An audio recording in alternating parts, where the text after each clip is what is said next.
A veces, las heridas que uno lleva por dentro se manifiestan en el cuerpo mucho antes de que la mente sea capaz de entender lo que está ocurriendo.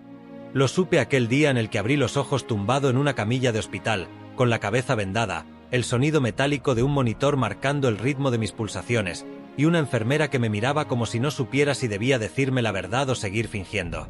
Me dolía todo el cuerpo, pero especialmente el lado izquierdo del cráneo.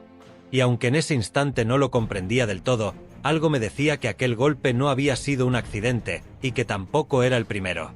No recordaba los detalles exactos. Solo fragmentos rotos, como una película mal montada, una discusión, una lámpara, mi voz pidiendo que se calmara. Y luego, el silencio. El tipo de silencio que hace eco incluso dentro del alma. Amber no estaba allí cuando desperté. Su ausencia decía más que cualquier palabra. Pero había dejado una nota, doblada en 4 sobre la mesilla de hospital, escrita con su letra estilizada y seca. Solo decía: lo siento, no quería hacerte daño. Mentira. Aquel papel olía a perfume y cobardía. Hacía semanas, quizá meses, que algo se había quebrado en nuestra relación, pero me negaba a verlo. O mejor dicho, no quería verlo. Porque aceptar la verdad implicaba asumir que la mujer con la que compartía la cama, la que un día fue mi musa, mi refugio y mi compañera, se había convertido en alguien que podía hacerme daño. No solo físico, daño de verdad, del que no sana con puntos de sutura. Las primeras señales estuvieron siempre ahí. La forma en que me hablaba en privado, muy distinta a la sonrisa encantadora que ofrecía frente a los demás. Los silencios pasivo-agresivos. Los pequeños insultos disfrazados de bromas. Y luego, las explosiones. Las discusiones que empezaban por una tontería y terminaban con una taza rota, una puerta golpeada, y yo durmiendo en el sofá con la sensación de ser un intruso en mi propia vida. Intenté justificarlo todo. Que estaba estresada. Que el trabajo la tenía agotada.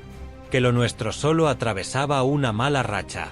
Me aferraba a esa esperanza porque el amor tiene la terrible capacidad de anestesiar el juicio. Me decía que todo mejoraría, que sería cuestión de tiempo. Hasta que una noche, mientras grababa unas líneas de voz para una película desde el estudio que habíamos montado en casa, escuché pasos detrás de mí. Me giré con una sonrisa, creyendo que venía a darme un beso de buenas noches. Pero su rostro era una tormenta. Sin mediar palabra, lanzó una botella de agua contra la pared. ¿Por qué no contestas al teléfono? Llevo 10 minutos llamándote. Intenté calmarla, como siempre. Intenté no alterarme, porque ya sabía que eso solo empeoraba las cosas. Pero esa noche fue diferente. Algo en ella había cambiado. O quizá algo en mí ya no podía más. Fue la primera vez que pensé: esto no está bien. Esto no es normal. Y aún así, me quedé, pensando que podía arreglarlo, que el amor era más fuerte. ¡Qué estupidez! Lo que vino después fueron semanas de altibajos, días de calma seguidos de estallidos. Y yo, caminando siempre sobre cristales rotos, con miedo de decir la palabra equivocada. Me acostumbré a eso, a justificar sus gritos, a normalizar que me empujara, que me amenazara, que me hiciera sentir menos que un ser humano. Hasta que una tarde cualquiera, mientras recogía unos platos del suelo tras otra de sus rabietas, lo sentí. El golpe seco, brutal, en la parte trasera de la cabeza. Oscuridad. Y después, la camilla. El hospital. Y esa maldita nota. Me desperté en el hospital. Una luz blanca me quemaba los ojos y el pitido constante del monitor cardíaco me devolvía a la realidad con una lentitud dolorosa. Tardé un minuto en entender dónde estaba. Otro más en recordar por qué. La enfermera me sonrió al verme abrir los ojos, pero su expresión tenía un matiz extraño, como si supiera algo que yo aún no había descubierto del todo. Tenía un vendaje en la cabeza. El lado izquierdo me latía como si alguien me estuviera golpeando desde dentro del cráneo. No podía girar el cuello sin sentir una punzada ardiente. Al principio pensé que había sido un accidente. Me convencí de que quizá me había tropezado o resbalado, de que estaba exagerando. Pero entonces ella apareció. Amber, con sus gafas de sol dentro del hospital, con una sonrisa tensa que parecía sacada de un guión barato. Caminó hacia mí con lentitud, con una bolsa de frutas que no había comprado ella y una voz falsa que me preguntaba si estaba mejor. Intentó cogerme la mano, pero la retiré sin pensarlo. Un reflejo. Un rechazo inconsciente que me brotó del cuerpo como si mi instinto se adelantara a mi mente. La enfermera la observaba con atención. No era una mirada curiosa, sino profesional, como si estuviera evaluando la escena. Y fue ella quien, tras salir Amber a coger un café, se acercó a mí y me susurró: «La policía vino a preguntarle por la agresión, señor Depp. Dijeron que era grave. Usted no podía declarar, pero necesitarán que lo haga en cuanto esté consciente». Me quedé helado. ¿Agresión? ¿La policía? La palabra se repetía en mi cabeza una y otra vez. Me miré las manos. No estaban heridas. El brazo izquierdo lo tenía amoratado, pero sin fracturas. Lo que me dolía de verdad era el golpe en la cabeza. Y entonces una imagen fugaz cruzó mi memoria. La lámpara del pasillo, el grito de ella, mi giro brusco hacia la escalera y luego nada. Un apagón. Un corte violento. Me obligué a concentrarme, a reconstruir mentalmente la noche anterior. Sabía que discutimos. Otra vez. Esta vez por algo aparentemente banal. Una llamada que recibí de mi agente para comentarme una oferta de rodaje en Europa. Amber se molestó porque decía que yo la excluía, que tomaba decisiones sin contar con ella, que la dejaba sola en casa durante semanas. Intenté razonar, le dije que aún no había aceptado nada, que solo era una propuesta, pero ella ya estaba fuera de sí. Me insultó, me llamó egoísta, manipulador, egocéntrico. Me gritó que yo no tenía idea del sacrificio que hacía por estar conmigo, y que si la dejaba sola otra vez, no respondería de sus actos. Lo siguiente fue una serie de portazos, un vaso que se estrelló en la pared y ese fogonazo. Como si un objeto muy pesado me hubiera golpeado en la cabeza. No recordaba más. La enfermera me dijo que los vecinos llamaron a emergencias al oír un ruido seco y un grito. Que cuando llegaron, me encontraron inconsciente en el suelo del pasillo, con sangre en la frente. Amber decía que me había caído solo. Que tropecé con una alfombra y me golpeé con la esquina de la pared. Pero los paramédicos no encontraron sangre en esa zona. Sí en otra. Justo debajo de la lámpara rota. Amber no sabía que yo tenía cámaras en casa. No cámaras ocultas, no por paranoia, sino por seguridad. Las habíamos instalado después de un intento de robo hacía años, y se activaban al detectar movimiento brusco. Me lo confirmó el médico. Señor Depp, si hay alguna grabación, entréguesela a la policía. La conmoción que ha sufrido no es leve. Pudo haber perdido la vida. Me quedé mirando al techo, paralizado. Nunca pensé que llegaría a este punto. Nunca imaginé que una persona a la que amé podía golpearme con tanta fuerza como para casi matarme. Pero lo había hecho. Y la peor parte era que no me sorprendía. Que en el fondo, muy en el fondo, ya llevaba tiempo sabiendo que algo dentro de ella se había roto. O quizá nunca estuvo entero. Lo siguiente fue una llamada a mi abogado. Le pedí que solicitara las grabaciones, que fuera él quien las entregara. Yo no quería verla más. No quería cruzarme con esa mirada otra vez. El vídeo lo confirmaba. Amber había cogido una base metálica de la lámpara y, mientras yo me daba la vuelta para alejarme, me la arrojó directamente a la cabeza. Fue un acto de ira. Pero no un accidente. No una caída. Un ataque. Una agresión con intención. Con violencia. Mi abogado lo dijo claro. Johnny, esto es grave. Vas a tener que denunciar. Esto ya no es una discusión de pareja. Esto es una tentativa de homicidio encubierta como accidente doméstico. Y yo, tumbado en esa cama, supe que ya no había vuelta atrás. Que el amor no podía tapar una herida así. Que el miedo no podía formar parte de un matrimonio sano. Y que, aunque doliera, lo único que me quedaba por hacer era levantarme y firmar el divorcio. No recuerdo cuánto tiempo estuve inconsciente, pero cuando abrí los ojos, todo parecía distorsionado, como si la realidad estuviera desenfocada. Johnny, o al menos lo que quedaba de él en ese momento, se encontraba tendido en el suelo, con la cabeza palpitando y un pitido agudo invadiéndole los oídos. La habitación giraba lentamente, y el techo, al que tantas veces había mirado con aburrimiento o cansancio, se le presentaba ahora como un símbolo de todo lo que había ignorado. Se incorporó con dificultad, notando una humedad caliente detrás de la oreja. ¡Sangre! Se tocó con dedos temblorosos y luego los observó, rojos, como una advertencia en carne viva. En la cocina no quedaba nadie. Ni una voz, ni un susurro, ni siquiera el eco de la discusión. Solo el tic-tac insistente del reloj sobre la nevera, marcando con cruel regularidad cada segundo que él acababa de perder. Y, de alguna manera, lo supo, ella se había ido. Pero no era una huida, era un abandono, una declaración de guerra, una despedida sin nota ni remordimiento. Johnny consiguió levantarse tambaleándose, apoyándose en la encimera, con la mirada desorientada. El espejo del pasillo le devolvió el reflejo de un hombre roto, con la cara hinchada, el ojo morado y una expresión de incredulidad absoluta. «¿Esto ha pasado de verdad?», murmuró, como si alguien fuera a responderle desde la sombra.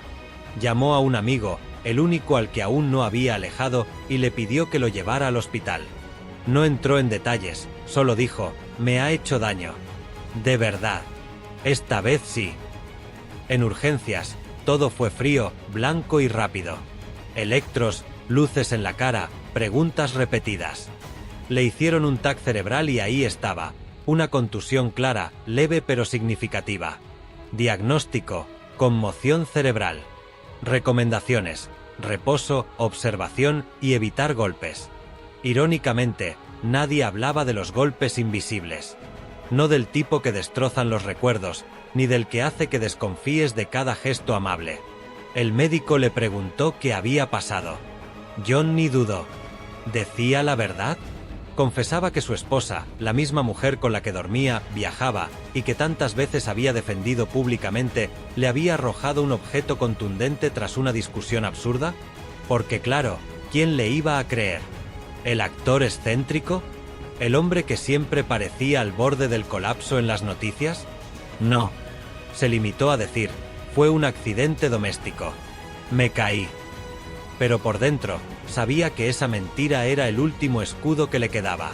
Esa noche no volvió a casa. Dormiría en casa de su amigo, con un dolor punzante en el cráneo y otro más profundo en el alma. Recordó la primera vez que la vio. Todo lo que creía que era ella. Las promesas, las risas, la complicidad de los primeros meses. ¿Cómo había llegado hasta allí? ¿Cuándo se torció el camino? ¿En qué momento dejó de ser amor y se convirtió en miedo? El teléfono vibró a medianoche. Era ella. Un mensaje. 3 palabras: «¿Estás bien?». Johnny no respondió. Por primera vez en años, dejó el móvil sobre la mesilla, apagado. Porque entendía, ahora con brutal claridad, que preocuparse por él no era lo mismo que quererle.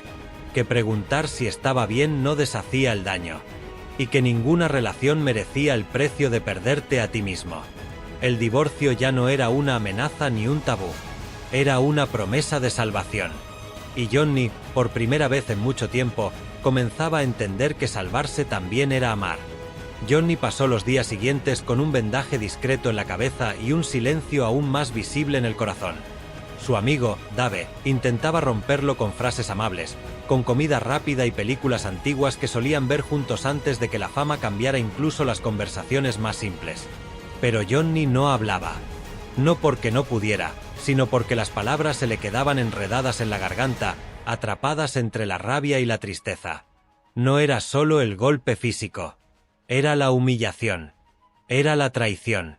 Era esa sensación abrumadora de que, en algún momento del camino, él había dejado de importar. Una mañana se despertó antes del amanecer. El mundo aún estaba a oscuras.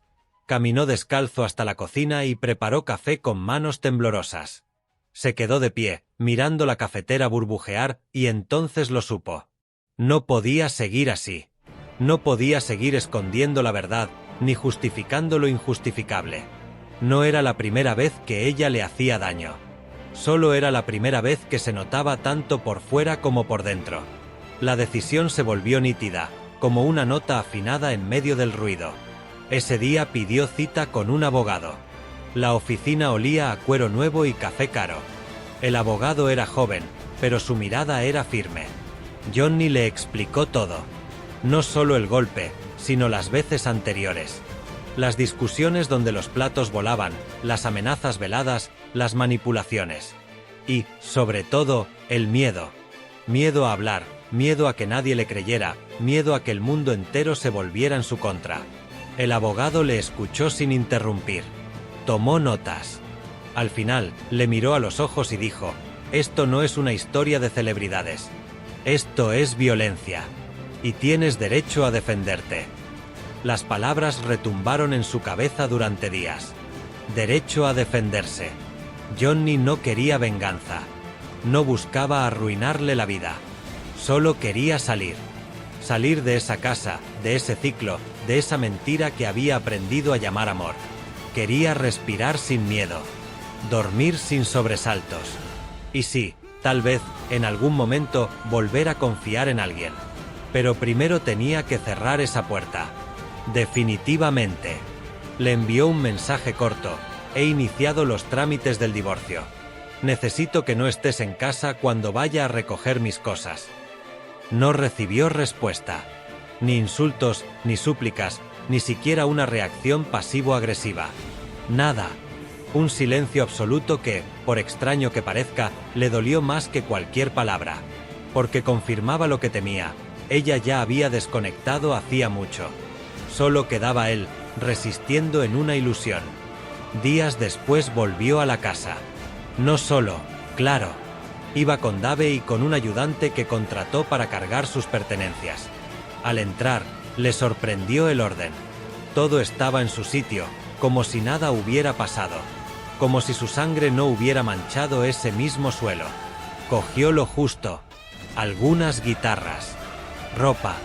Unas fotos viejas enmarcadas. Lo demás lo dejó. No porque no lo necesitara, sino porque ya no significaba nada. En el dormitorio encontró una carta.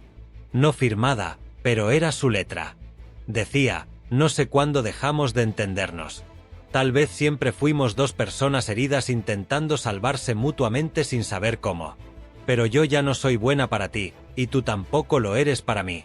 Me da miedo lo que hemos llegado a ser. Espero que encuentres la paz que nunca supiste buscar conmigo». Johnny la dobló con cuidado y la guardó. No por cariño, sino como prueba. De lo que fue. De lo que no volvería a permitir. Aquella noche durmió en su nueva casa. Un apartamento pequeño con muebles alquilados y vistas a una calle ruidosa. Pero era suyo. Sin gritos. Sin tensión. Sin miedo a decir lo equivocado. La libertad no sonaba como una orquesta ni tenía el sabor del champán. Tenía el sonido del silencio. Y olía a café recién hecho. Y era suficiente. Por fin. Johnny no buscaba hacer ruido. Nunca lo había querido. Su forma de procesar el dolor era en silencio, como si hablarlo lo hiciera más real, más incontrolable. Pero esta vez la historia no quiso quedarse entre cuatro paredes. Bastó con que un paparazzi le fotografiara saliendo de la consulta del abogado con la venda aún visible bajo el sombrero para que el escándalo estallara como una bomba en la prensa. Titulares amarillistas, especulaciones sin fundamento, tertulianos de televisión opinando sin saber nada. Y como siempre, la misma pregunta que parecía burlarse de él en cada rincón del mundo: ¿cómo puede una estrella de su nivel ser víctima de abuso? Durante semanas evitó el móvil. Leía solo los correos necesarios, silenciaba notificaciones y vivía como si el mundo se hubiera quedado congelado. Pero el mundo no se congela. Y su ex, en cambio, parecía haber ensayado un papel que llevaba tiempo preparando. Se presentaba en entrevistas con cara de víctima, hablaba de agresividad emocional por parte de Johnny, de lo duro que había sido vivir con alguien tan inestable. Lloraba ante cámaras. Mostraba fotos. Aparentemente tenía toda una narrativa. Pero él tenía la verdad. Su abogado le advirtió: si ella decide llevar esto a juicio mediático, tendrás que decidir si entras en su juego o si lo enfrentas con pruebas y dignidad. Y Johnny, que ya había estado en ese escenario antes, respiró hondo y decidió que esta vez no sería como la anterior. No se defendería gritando. No se justificaría ni caería en provocaciones. Solo mostraría los hechos. Y los hechos eran tozudos. Parte médica, informe policial, testigos de las discusiones, mensajes guardados. Todo estaba documentado. Por fin. Mientras tanto, el juicio interno que Johnny vivía era más brutal que cualquier proceso legal. Se preguntaba constantemente cómo había llegado hasta ahí, cómo no vio las señales, cómo normalizó lo que no debía ser normal. Recordaba pequeñas escenas que antes había escondido bajo la alfombra: un insulto en una cena, una copa lanzada al suelo por celos, una puerta cerrada con violencia. Lo había contado como anécdotas, como si fueran parte del precio de amar a alguien tan intenso. Pero no lo eran. Eran señales. Y él, por amor, eligió ignorarlas. En uno de los días más grises de aquel periodo, recibió una llamada inesperada. Era su hermana, con la que hacía tiempo no hablaba. «He leído todo», le dijo. «No vengo a opinar. Solo quiero decirte que estoy aquí, y que papá estaría orgulloso de que por fin estés cuidando de ti». Johnny se quedó en silencio. A veces el consuelo más potente no viene de palabras sabias, sino de saber que alguien simplemente está. Esa llamada fue un punto de inflexión. Decidió que no viviría a la defensiva, que no pasaría el resto de sus días como el hombre que fue víctima de su mujer. No quería esa etiqueta, ni esa sombra. Decidió volver a su música. Empezó a componer de nuevo. Melodías lentas, tristes, pero también valientes. Letras que no hablaban de ella, sino de él. De su proceso. De su renacer. Volvió a subir vídeos tocando guitarra, y poco a poco, los comentarios pasaron del morbo al respeto. Gente que compartía sus propias historias. Otros hombres que por primera vez se atrevían a decir: «A mí también me pasó». El juicio mediático fue perdiendo fuerza. La verdad, como siempre, se impuso con tiempo y coherencia. No hizo falta grandes declaraciones. Solo verdad persistente. Ella desapareció de la prensa como llegó, con ruido y sin raíces. Y Johnny, sin hacer alarde, siguió adelante. No volvió a esa casa. No volvió a mirarla. Solo caminó. A veces lento. A veces con tropiezos. Pero siempre hacia adelante. Ahora, cuando le preguntan qué aprendió de todo eso, sonríe con esa melancolía que solo tienen los que han caído y han decidido levantarse. Aprendí que no todo lo que parece amor lo es. Y que la paz, al final, siempre vale más que cualquier cuento bonito. Un año después del último portazo, del último insulto, del último momento en el que se sintió menos que un ser humano, Johnny paseaba por el acantilado frente a su casa en la costa, descalzo, con la brisa marina empapándole el rostro. El proceso había sido largo, doloroso y público, pero el silencio que escuchaba ahora en su interior era un bálsamo que no había conocido en décadas. Y en ese silencio, por fin, encontraba respuestas. Muchos esperaban que él hiciera una gran declaración. Una entrevista. Un documental. Pero él ya no necesitaba eso. Su vida hablaba por sí misma. Había dejado de justificar, de aclarar, de explicar. Su círculo ahora era pequeño, escogido con bisturí. Había amigos nuevos, que le conocieron en su peor momento y se quedaron no por su fama, sino por su humanidad. Y también había viejos amigos que habían reaparecido al ver en él algo que habían echado de menos, su verdadero yo. La terapia le había costado. Al principio, se negaba. Decía que no lo necesitaba, que con componer le bastaba. Pero un día, sentado frente a la psicóloga, se derrumbó. Y no por lo que ella dijera, sino porque, por primera vez, pudo decir en voz alta algo que había ocultado incluso de sí mismo: «Tuve miedo de ella». Esa frase, que parecía pequeña, fue un terremoto. Miedo.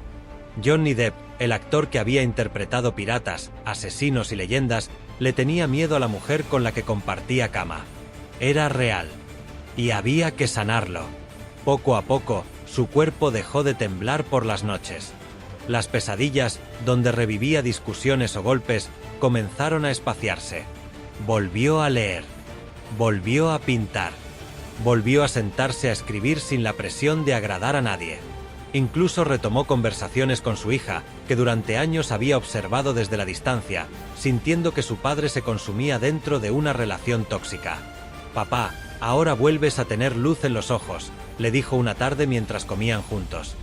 Johnny, que no solía llorar delante de ella, no pudo evitarlo. El divorcio, finalmente, se resolvió de forma limpia. No por generosidad de ella, sino porque él había aprendido a rodearse de profesionales que supieron protegerle legal y emocionalmente. No perdió sus propiedades. No cedió en lo esencial. Y, lo más importante, no cedió en su dignidad. Cuando firmó los papeles, no sintió rabia. Sintió alivio. Como si cerrara la puerta de una habitación llena de humo. Por fin podía respirar. El documental no lo hizo él, sino un joven director independiente que se interesó por su historia. No una historia de fama ni de escándalo, sino de supervivencia. El título lo escogió Johnny, Silencio de verdad. En él no aparecía su ex. No se reproducían audios ni se mostraban escenas desagradables. Era un recorrido íntimo por su proceso de reconstrucción. Testimonios de su terapeuta, de sus amigos y de él, grabado en blanco y negro, sentado en su estudio, con una guitarra entre las manos. El documental se convirtió en símbolo para muchos hombres que sufrían en silencio. Por fin alguien con su visibilidad decía lo que nadie quería escuchar: los hombres también pueden ser víctimas. Y merecen apoyo. Merecen ser escuchados. Años después, Johnny vive una vida tranquila, lejos del ruido. No volvió a casarse. No lo necesita. Tiene amor en otras formas. En su arte, en sus amigos, en su hija, en su perro, en los pequeños gestos del día a día. Cuando le preguntan si alguna vez perdonó a su ex, dice sin rencor: la comprendí. Y luego la solté. El perdón fue para mí, no para ella. Y quizá lo más valiente de toda esta historia no fue denunciar, ni aguantar, ni marcharse. Lo más valiente fue decidir que su pasado no definiría su futuro, que merecía una vida sin miedo, y que aunque las heridas tarden en cerrar, el alma tiene una capacidad infinita para sanar. Y ahora te pregunto a ti, que has llegado hasta aquí, ¿cuántas veces has silenciado tu dolor por miedo a no ser creído?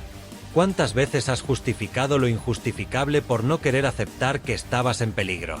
No estás solo. Nunca lo estuviste. Y aunque tu historia no aparezca en titulares, también merece ser contada. Porque a veces, contarla, es la forma más valiente de empezar a vivir de verdad.